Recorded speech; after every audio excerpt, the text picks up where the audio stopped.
ẹ̀ka sára gọ́vùnà Bọ́dìbàg tó wà ní Kaduna bọ́n ṣe ń ṣàyè kọ́lẹ̀ ṣe ń ṣàyè yìí o ara ti ń fún mi sí yín tipẹ́tipẹ́ ẹgbà ìgbà last election tẹ́ ti sọ fún àwọn foreign observer pé if you are not careful you go back to your country in body bags lára ti ń fún mi sí yín àwọn wo lẹ fẹ́ lò láti fi sọ àwọn pípín ẹran rí body bags àwọn bandits wọ́n kidnap ọmọ ọlọ́mọ náà láti march ní Kaduna wọ́n gbé wọ̀rọ̀ sínú gbó wọ́n release 10 nínú wọn wọ́n release àwọn tó kù àwọn parents náà wá kéré àbáyé sí kẹbá wọn gbà mọ̀ ọ̀rọ̀ ẹ̀ sọ fún àwọn parents pé tó bá lọ negotiate pẹ̀lú bandit arrest wọn ṣé ẹ̀yin mọ̀ nǹkan tí ojú àwọn ọmọ ọlọ́mọ ti rí nínú igbó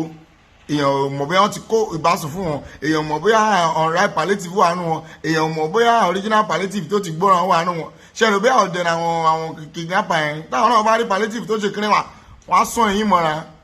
àbẹ̀rẹ̀ bóyá ojú lásán ni àwọn náà fi ń ṣe kọ̀ọ̀rọ̀ ń ṣe yẹn ni ẹjọ́ à ń bẹ̀yìn rìn gọ́fìmẹ̀ntì àmọ́ pé kò sí gọ́fìmẹ̀ntì mọ́ torí gọ́fìmẹ̀ntì tó wà nílùú ń sin terrorist láàrin gbogbo wọn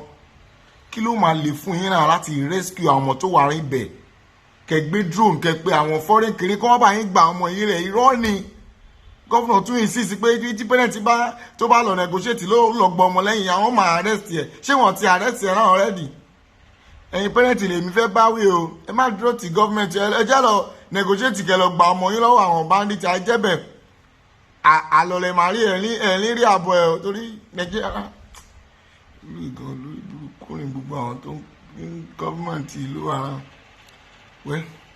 tó bá wọ̀nyí náà kẹ má lọ negotiate kẹ má sùkú kéré hàn àwọn bandit náà fọ́ǹbù wọ́n rí ọmọ gọ́fìnà wọn gbé wọ́n rí ọmọ sẹ́nitọ̀ wọn gbé wọ́n rí àwọn ọmọ búbú bẹ̀ wọ́n